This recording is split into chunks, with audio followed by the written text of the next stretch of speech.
Bonjour et bienvenue dans ma série spéciale d'octobre 30 jours avec moi au fil de mes ras-le-bol, de mes besoins et de mes prises de conscience.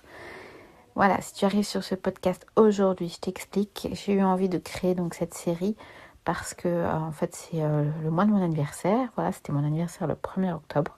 J'avais envie de marquer ce mois d'une façon particulière parce que aussi c'est le mois de plein d'anniversaires dans ma famille. Donc je t'invite à me rejoindre dans un espace un peu plus intime, un lieu pour apprendre à me connaître, mais aussi à se connaître, à réfléchir ensemble, à écouter nos besoins et à se célébrer parce que, en fait, en se célébrant, en prenant du temps pour soi et du recul, c'est aussi en offrir du temps à nos proches. Plus on se connaît, plus on va mieux répondre à nos besoins et à ceux de notre entourage. Alors c'est parti pour ce 8e jour du mois d'octobre et 8e épisode de cette série. J'avais envie aujourd'hui de continuer sur le thème du jeu. Hier, je vous ai parlé de l'importance des jeux de société, l'effet que ça avait eu dans mon enfance et ce que je vois encore aujourd'hui avec mes enfants. Et donc aujourd'hui, ça serait plus le jeu, le rire, la joie au quotidien. J'ai déjà dit que j'étais déjà un peu assez positive dans l'ensemble, assez joyeuse quand j'étais petite. Et donc... Voilà, j'avais envie de te parler d'un moment qu'on vit tous, à un moment à un autre quand on est parents, des moments de ras-le-bol le soir, voilà, et de baisse de morale, de stress, de fatigue, et de comment utiliser le jeu, la joie et le rire pour traverser justement cette fatigue, ce stress, ces ras-le-bol, cette baisse de morale, pour changer de lunettes. Et parce que le jeu, ce n'est pas que pour les enfants, cette joie, voilà, faut la garder au quotidien, faut la garder depuis l'enfance en fait. Et voilà, c'est un outil incroyable pour remettre de la légèreté, parce que souvent quand on a les ras-le-bol, on a l'impression de s'apesantir, quand on a le stress, tout ça. Et là, ça va apporter à la fois de la légèreté, de la connexion, comme un souffle qui revient, quand on a cette impression que tout devient lourd.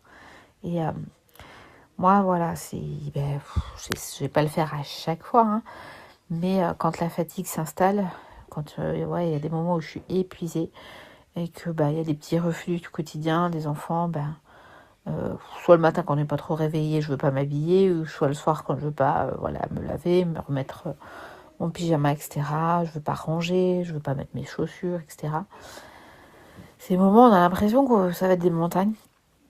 Et en fait, vous imaginez que x6, à différents niveaux, différents âges, de la petite enfance, 2 ans, jusqu'à l'adolescence, 14 ans, c'est vrai que je me rends compte que les moments où je choisis le jeu et le rire, et que avant, il y avait des périodes où ça me venait vraiment naturellement chez moi. Et avec plus d'enfants, je fatigue plus. Mais je voyais que quand c'était naturel, c'était vraiment ma façon de désamorcer les tensions, de remotiver les enfants sans trop se forcer en fait. Et j'ai remarqué que chez mon mari, c'était moins facile, moins naturel.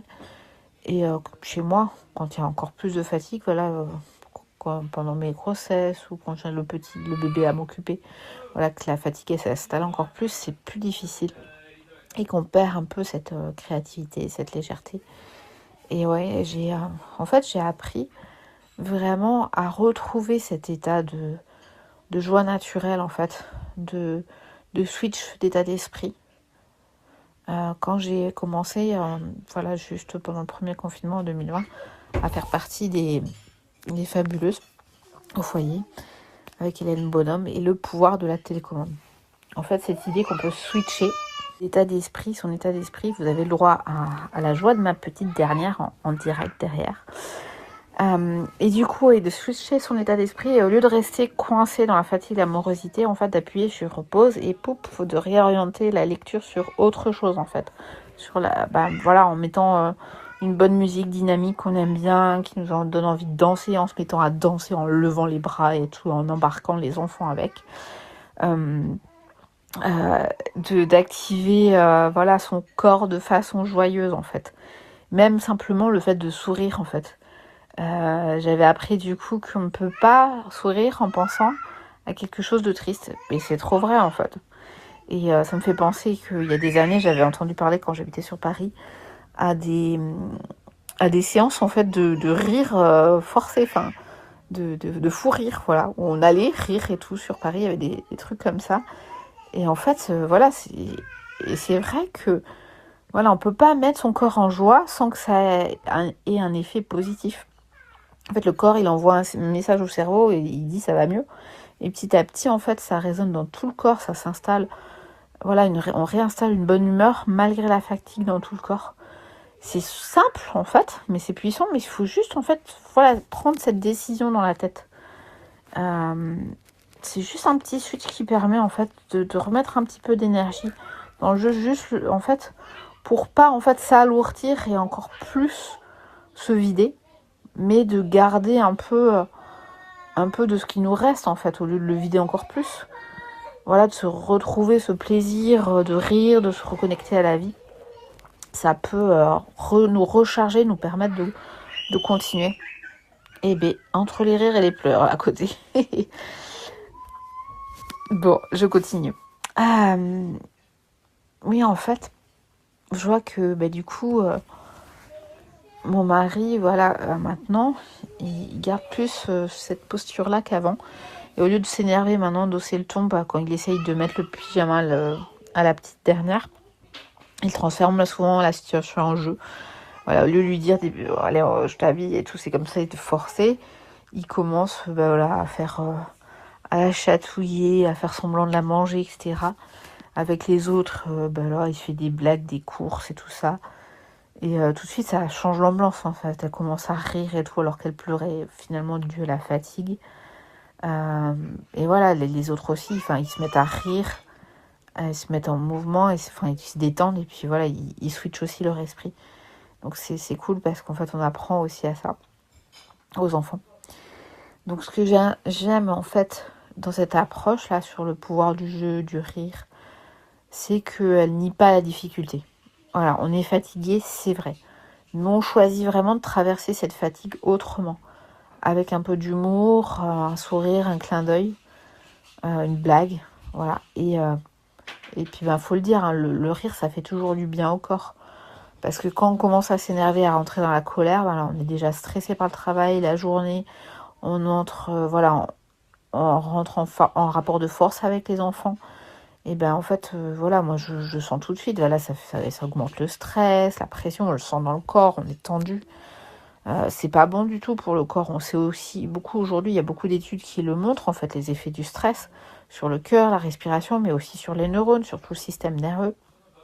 Ça nous détruit à petit feu, en fait. Et en fait, le rire, c'est complètement le contraire, quoi. Du simple fou rire, ça fait tout redescendre. La tension s'évacue, le corps se détend, le souffle se relâche. Voilà, comme une soupape d'une cocotte minute, là. C'est super important, en fait, de permettre ça. Notamment en fin de journée pour relâcher tout ce qu'on a accumulé. Et voilà. Moi, c'est une simple blague, une musique, puis même des chatouilles. Voilà, c'est des petits moments de contact qui peuvent tout changer et de lien. Voilà, si on se met à danser, si on se met à rire. Et voilà, un lien, les chatouilles, un lien corporel positif. On recrée du contact, on recrée du lien, de la proximité, on réactive la tendresse. Et même les enfants, voilà, relâchent la tension et se reconnectent à nous. C'est double bonus, en fait. Voilà. Moi, je vois tout de suite sur tous les traits du visage de mon mari, de mes enfants, selon les âges. Et même dans tout mon corps, on le sent vraiment, cette pression qui s'en va, les épaules qui se rebaissent, la légèreté qui revient. C'est vraiment visible, palpable. Donc, voilà, c'est vraiment de transformer le quotidien en jeu. Et je pense que plus on fait ce tweet dans nos têtes, plus ça va devenir une habitude. Notre esprit, il va connecter les neurones, il va dire ah oui, il y a cette autre possibilité que l'énervement. Voilà, pour l'habillage, ça va être la course la plus rapide ou de mettre, des fois, moi je m'amuse, quand j'ai la petite qui veut pas mettre les chaussettes, tout ça, je m'amuse à les mettre sur mes oreilles, le pyjama sur ma tête, enfin voilà, des trucs un peu pour faire rire. un peu idiot, mais ça va la faire rire. Pour le rangement, bah voilà, avoir une mission secrète. On range tous les objets bleus d'abord. On fait un câlin à tous les doudous. On met une chanson, etc. Pour aussi les départs, quand voilà, il y en a qui ne veut pas s'habiller, qui ne veut pas préparer le sac, et enfin tout ça. Voilà, top chrono avant que la chanson soit finie.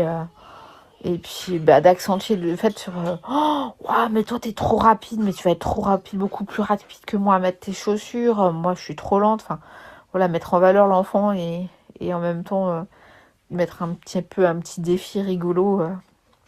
Voilà, sans que ça les excite bien sûr, mais trouver ce juste milieu. Je crois qu'on connaît vraiment nos enfants, on connaît vraiment les autres et on se connaît soi-même pour trouver ce qui va convenir. Et c'est ce que j'ai remarqué parce que c'est différent selon mes enfants. Et puis ouais, j'ai déjà vu des personnes imiter un robot fatigué aussi quand ils sont fatigués aussi. Prendre un super-héros et tout, imiter et tout, et voilà, ça les fait rire. Ça les reconnecte un peu à leur imaginaire. Voilà, l'idée c'est pas de tout transformer en cirque, mais vraiment choisir le jeu comme un pont vers retrouver du lien, de la bonne humeur, de la connexion, de la coopération en fait, et se libérer du stress, de la tension en fait, volontairement. Puis aussi, pas se forcer aussi, parce qu'il y a des jours où c'est trop, on n'a vraiment plus d'énergie, on n'a plus envie de jouer, plus la force, plus la patience, mais puis c'est ok en fait. On peut juste le reconnaître en fait, là le dire, là je suis fatiguée, j'aimerais pouvoir rire, mais là j'ai besoin d'une minute pour souffler. Et là ça serait un autre sujet quoi, c'est sur la respiration, le souffle. Voilà, parce que le jeu c'est pas une obligation, c'est pas systématique tous les jours.